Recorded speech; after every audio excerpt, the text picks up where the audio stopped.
Here's the moment you've been waiting for, the truth about what really happens when your heart stops beating.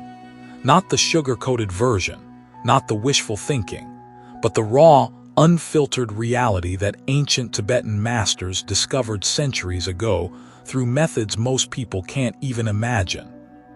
You know that moment right before you fall asleep, when you're not quite awake but not quite dreaming. That split second where reality becomes fluid. Well, death is like that moment stretched into eternity, except the stakes are infinitely higher, and what you do next determines everything.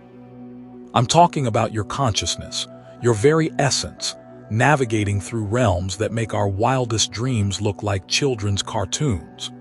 Today we're diving deep into something that will fundamentally change how you see life, death, and everything in between.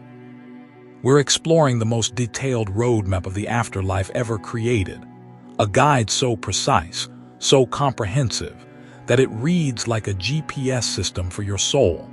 This isn't some new age fluff or feel-good spirituality. This is hardcore, battle-tested wisdom that's been guiding souls through the darkness for over 1,000 years. But before we go any further, I need you to do something. Hit that like button right now, subscribe to this channel, and drop a comment below telling me what scares you most about death. Trust me, by the end of this journey, those fears are going to look completely different. Are you ready to discover what the Tibetan masters knew about the ultimate mystery? Let me tell you about a book that makes every horror movie you've ever seen look like a Disney cartoon. It's called the Bardo Thodol, but you probably know it as the Tibetan Book of the Dead. And here's the thing that'll blow your mind. This isn't just a book about death.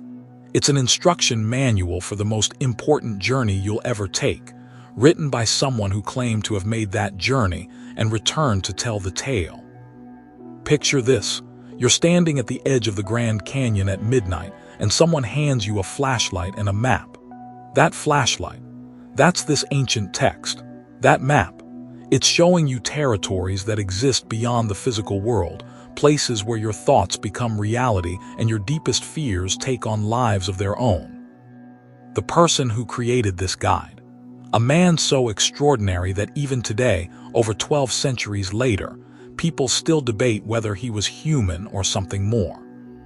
His name was Padmasambhava, and calling him just a monk would be like calling Einstein just a guy who was good at math. This man was a spiritual superhero, a master of consciousness who could supposedly bend reality itself. Born in India during the 8th century, he didn't just study Buddhism, he revolutionized it, took it to places it had never been before, and then carried it across the most treacherous mountains on earth to plant it in Tibet. But here's where the story gets really interesting. When Padmasambhava arrived in Tibet, he wasn't walking into some peaceful spiritual vacuum. Tibet was a battlefield of conflicting beliefs, ancient shamanic practices, and spirits that the locals believed controlled every aspect of their lives. The indigenous Bon religion had deep roots, and its practitioners weren't exactly rolling out the welcome mat for this foreign teacher. What happened next sounds like something out of a fantasy novel. Padmasambhava didn't try to destroy these local beliefs. He did something far more brilliant. He went head-to-head with these spiritual forces, using techniques that defied conventional understanding, and somehow managed to transform enemies into allies. He took the fierce deities and powerful spirits of Bon tradition and integrated them into Buddhist practice, creating something entirely new and impossibly powerful. Think about the psychological genius of this approach. Instead of telling people their beliefs were wrong, he showed them how their beliefs could evolve. Instead of fighting the darkness, he found ways to transform it into light. This wasn't just religious diplomacy. This was consciousness warfare at the highest level. The monastery he established, Samai, became the first Buddhist monastery in Tibet, but it was more than just a building. It was a launching pad for some of the most advanced spiritual technologies ever developed. And at the heart of these technologies was a profound understanding of what consciousness does when it's separated from the physical body. Now here's where things get really mind-bending. Padmasambhava realized something that modern science is only beginning to understand, that consciousness and the brain aren't the same thing. He discovered that when the body dies, consciousness doesn't just vanish like smoke.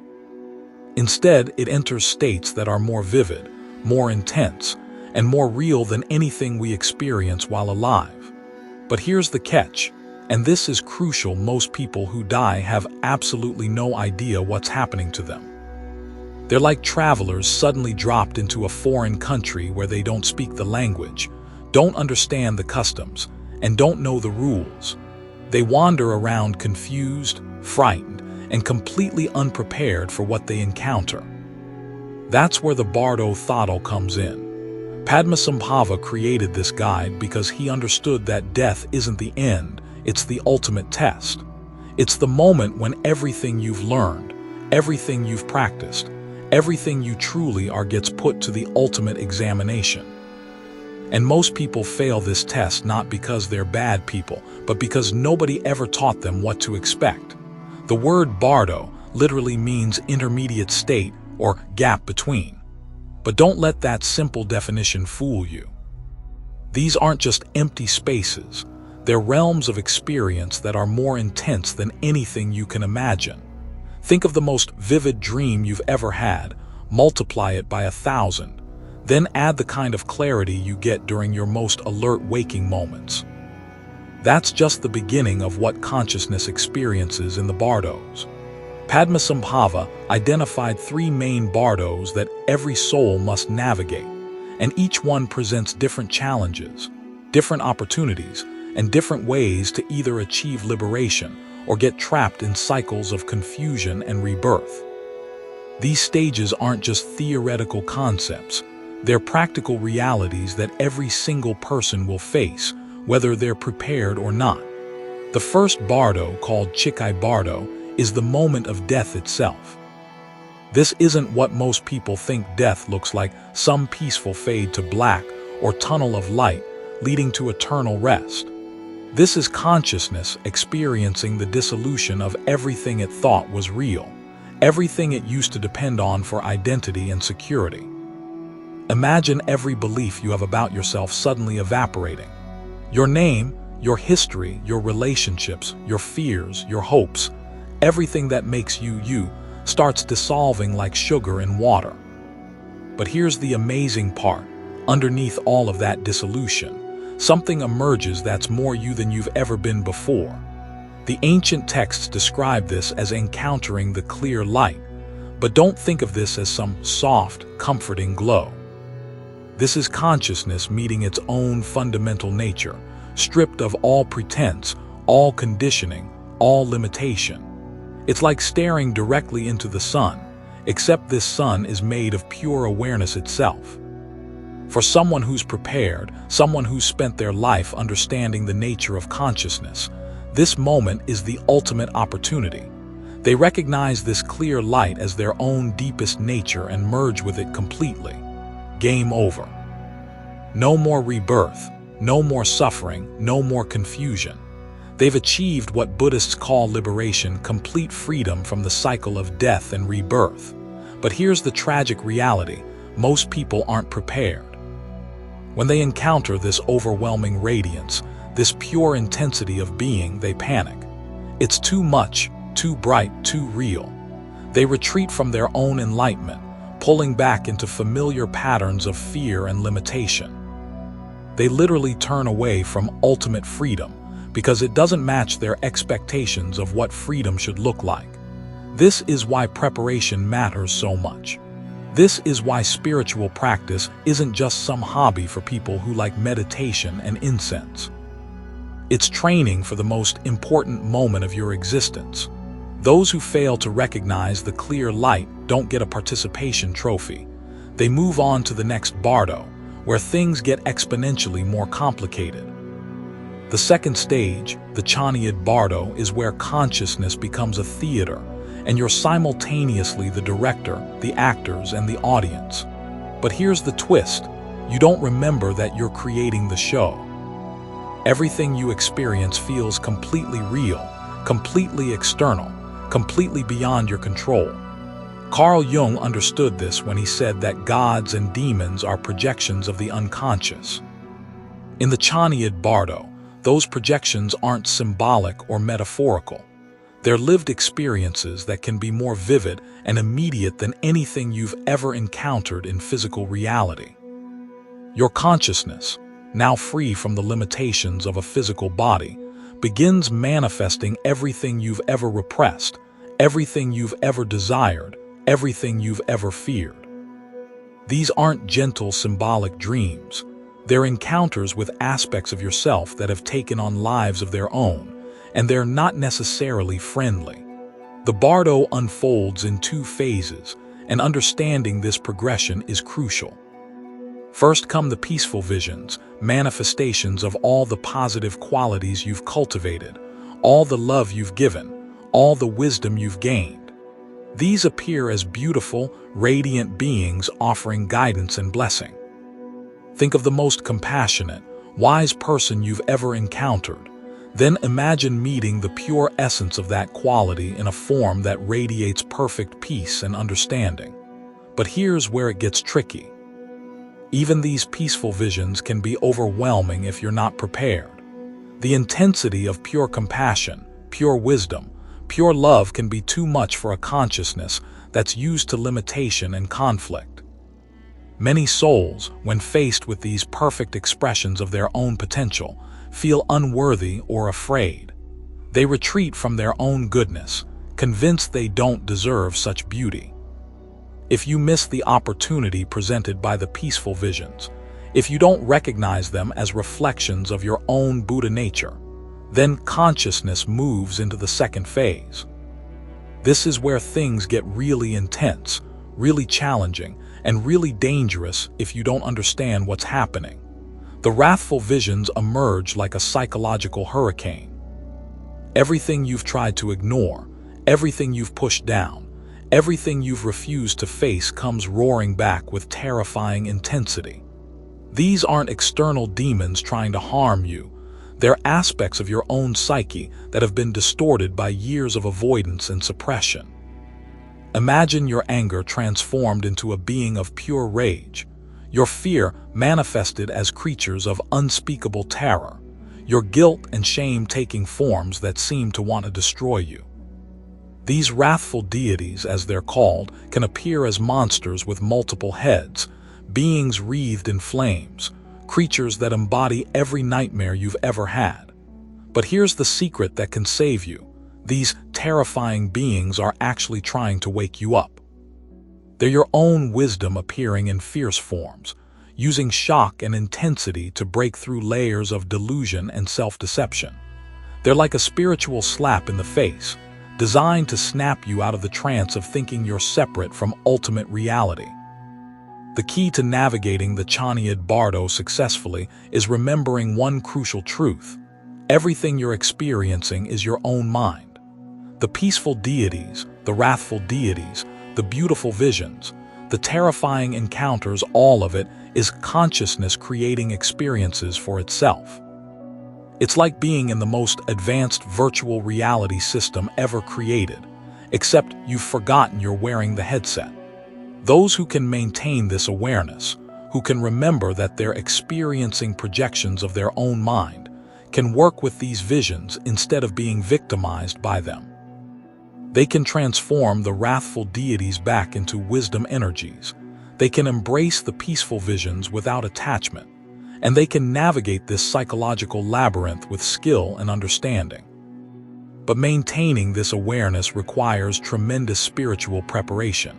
It's not enough to just know intellectually that it's all in your mind. You need to have practiced working with intense emotions, extreme situations, and altered states of consciousness while you're still alive. You need to have developed what Tibetans call one-pointed concentration, the ability to maintain clarity and focus even when reality itself seems to be coming apart at the seams. This is why meditation isn't just relaxation practice. It's military training for consciousness. Every time you maintain awareness while strong emotions arise, every time you observe your thoughts without being swept away by them, every time you practice seeing through the stories your mind creates, you're preparing for the ultimate examination in the Chaniad Bardo. Fear and attachment are the two biggest obstacles to liberation in this stage. The visions can provoke terror so intense that consciousness flees from its own projections, or they can be so beautiful that consciousness becomes obsessed with them, trying to hold onto experiences that are by nature impermanent. Both reactions trap you in the cycle of suffering. The solution is to develop what Buddhists call emptiness, not the absence of experience, but the recognition that all experiences, no matter how vivid or compelling, are empty of independent existence. They arise from consciousness, they're sustained by consciousness, and they dissolve back into consciousness. Understanding this doesn't make the experiences less real, it makes you free within them. But let's be honest, most people don't achieve this level of understanding, even with preparation. The Chaniad Bardo is described as lasting for what seems like days or weeks, giving multiple opportunities for recognition and liberation. But for those who remain caught in their projections, who continue to react with fear or attachment, consciousness eventually moves into the final stage. The third Bardo, Sidpa Bardo, is where the rubber meets the road. This is where consciousness, having failed to achieve liberation in the previous stages, begins the process of choosing its next incarnation. And here's something that might shock you. This choice isn't made by some wise, all-knowing part of yourself. It's made by whatever psychological patterns and karmic tendencies are strongest in your consciousness at that moment. Think of karma not as some cosmic justice system, but as psychological momentum. Every action you take, every thought you think, every emotion you feel creates subtle impressions in consciousness. These impressions accumulate over lifetimes, creating what you might call a psychological signature, a unique pattern of tendencies, desires, fears, and inclinations that shapes how you experience reality. In the Sidpa Bardo, these karmic patterns become like powerful magnets, drawing consciousness toward situations and circumstances that match its predominant energy. If your consciousness carries a lot of anger, you'll be drawn toward situations where you can experience and work through anger. If you carry deep fear, you'll be attracted to circumstances that will trigger and hopefully resolve those fears. This isn't punishment, it's education. Each rebirth is consciousness giving itself exactly the lessons it needs to grow and evolve. But here's the catch: most people don't understand this process, so they experience it as random suffering rather than purposeful learning. The visions in the Sidpa Bardo often involve seeing couples in intimate union representations of the creative forces that generate new life. Consciousness, driven by its unresolved desires and attachments, feels irresistibly attracted to these scenes. It's like being incredibly thirsty, and seeing a glass of water, the attraction is automatic and overwhelming. But this attraction isn't neutral. Depending on your karmic patterns, you might feel drawn to specific types of unions, specific family situations, specific cultural contexts. The consciousness that will become a great artist might be attracted to creative parents, while the consciousness that needs to learn about service might be drawn to humble circumstances. For those with spiritual training, this moment presents one final opportunity for liberation. If you can recognize these visions as projections of your own mind, if you can maintain detachment from the compelling desires driving you toward rebirth, you can still choose the path of ultimate freedom. You can merge with the clear light that's still available even at this late stage. But maintaining this level of awareness while being buffeted by the psychological storms of the Sidpa Bardo requires extraordinary preparation. It's like trying to meditate in the middle of a hurricane while being pulled by powerful currents toward destinations you might not want to reach. Most consciousnesses get swept away by what the texts describe as a psychic storm, an overwhelming urge to continue existing, to have form, to be someone again. This urge is so powerful that it overrides conscious choice, pulling consciousness into whatever rebirth matches its dominant patterns. The choice of a new body isn't made by the wise, evolved part of yourself.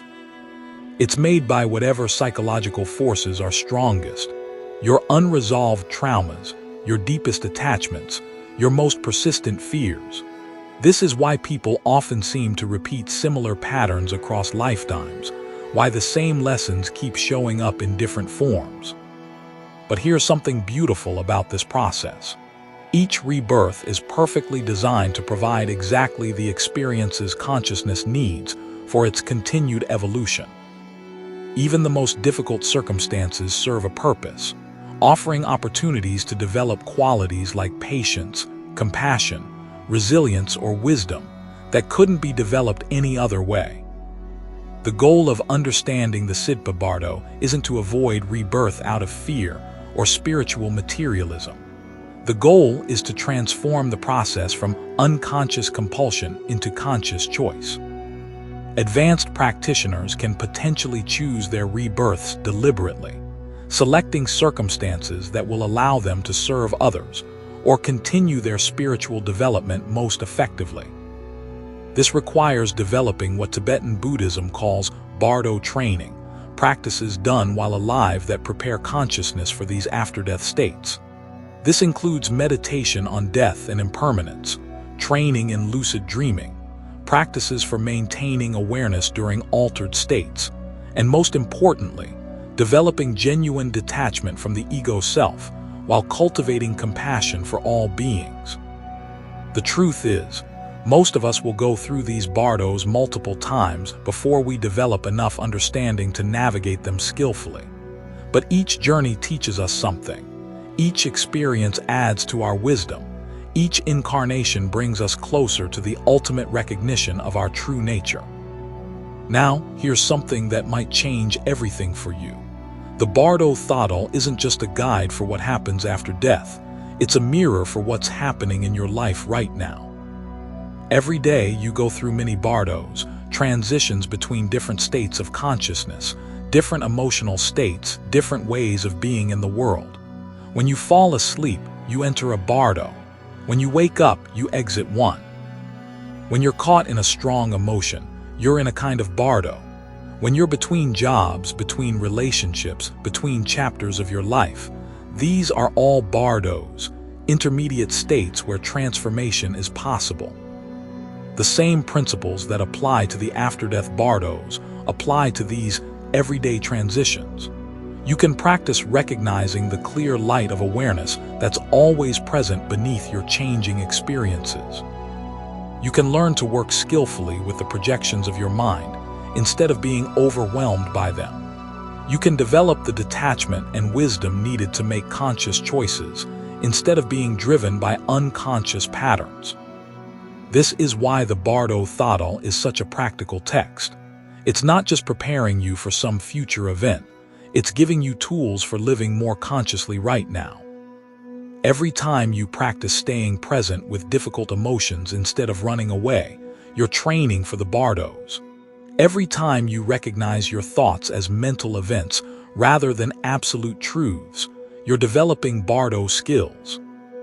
Every time you choose love over fear, awareness over unconsciousness, wisdom over reaction, you're embodying the same qualities that lead to liberation in the after-death states.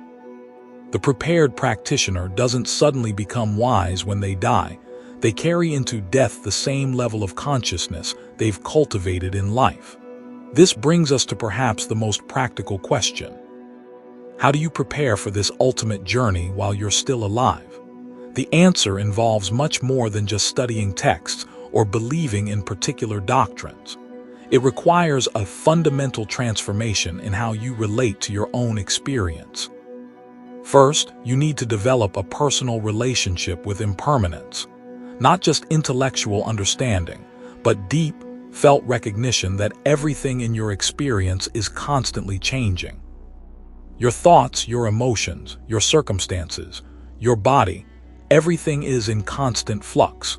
The more comfortable you become with this reality, the less shocking it will be when consciousness experiences the dissolution that comes with death. Second, you need to practice working with intense states of consciousness while you're still in a body. This might involve meditation practices that bring up strong emotions, breathwork that alters your ordinary awareness, or contemplative practices that challenge your normal sense of identity. The goal is to develop stability and clarity in the face of extraordinary experiences. Third, you need to cultivate what Buddhists call loving kindness, not just as a nice sentiment, but as a fundamental orientation toward all of existence. The consciousness that approaches the Bardos with genuine love and compassion has a completely different experience than one driven by fear or selfishness. Love, it turns out, is the ultimate protection and the ultimate guide. But perhaps most importantly, you need to develop genuine curiosity about the nature of consciousness itself. Who or what is the one who experiences? What is the awareness within which all experiences arise and pass away?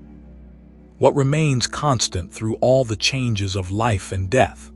These aren't just philosophical questions.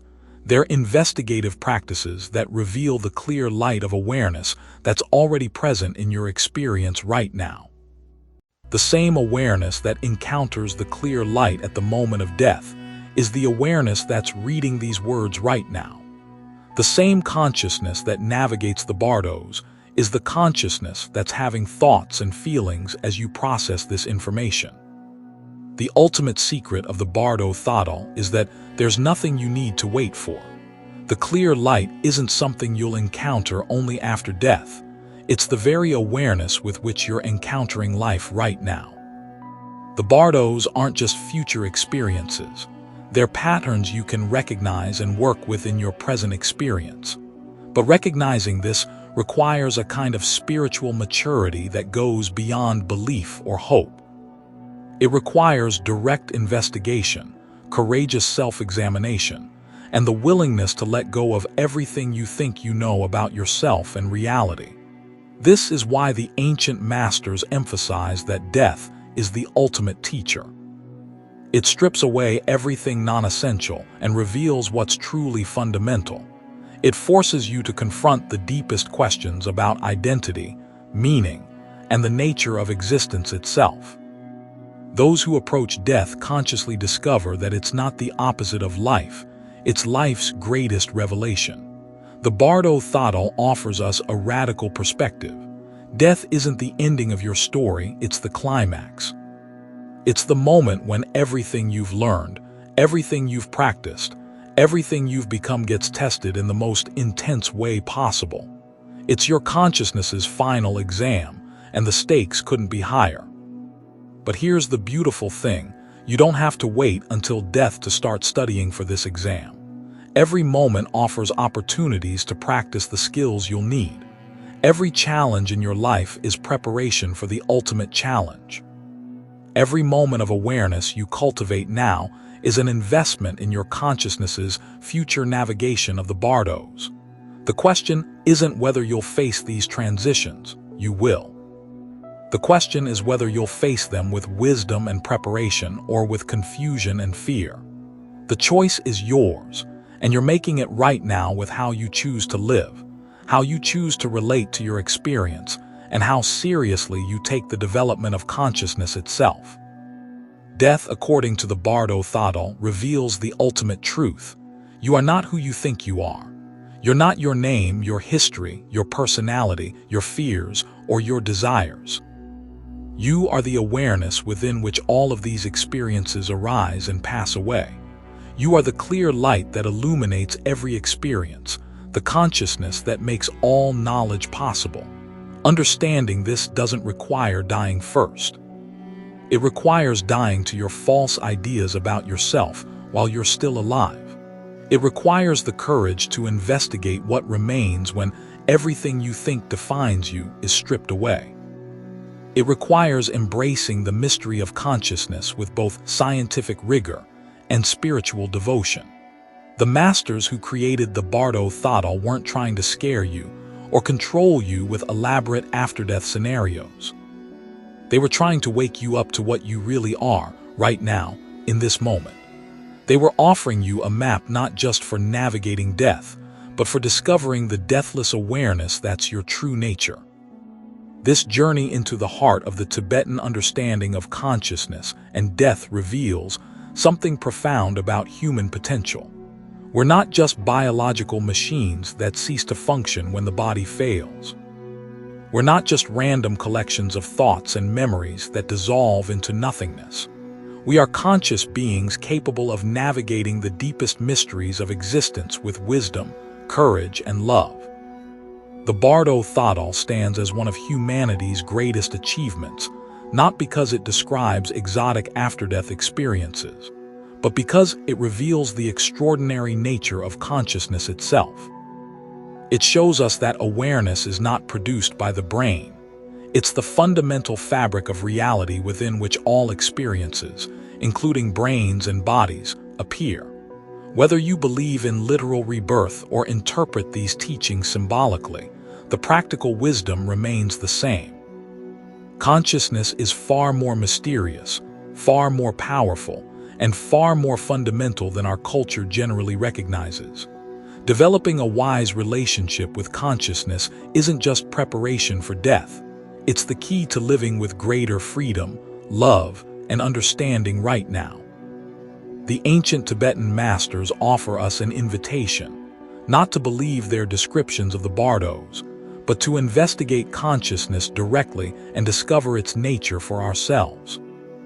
They challenge us to approach the mystery of death not with denial or fear, but with the same curiosity and courage we bring to any great adventure. In the end, the Bardo Thodol teaches us that the most important journey we'll ever take isn't to some distant destination. It's into the depths of our own awareness. The most important preparation we can make isn't for some future event. It's for this moment, right now, where consciousness meets experience and creates the reality we inhabit. Death remains the great mystery, but it's not a mystery we're powerless to understand. Through careful investigation, dedicated practice, and courageous self-examination, we can begin to unravel its secrets while we're still alive. We can discover that what we fear as ending is actually transformation. What we experience as loss is actually revelation. And what we think of as death is actually birth into a deeper understanding of what we truly are. The journey continues. Consciousness explores its own nature, and the mystery deepens even as it reveals its secrets. This is the gift of the Bardo Thodol, not certainty about what happens after death, but confidence in consciousness's ability to navigate any experience with wisdom and love.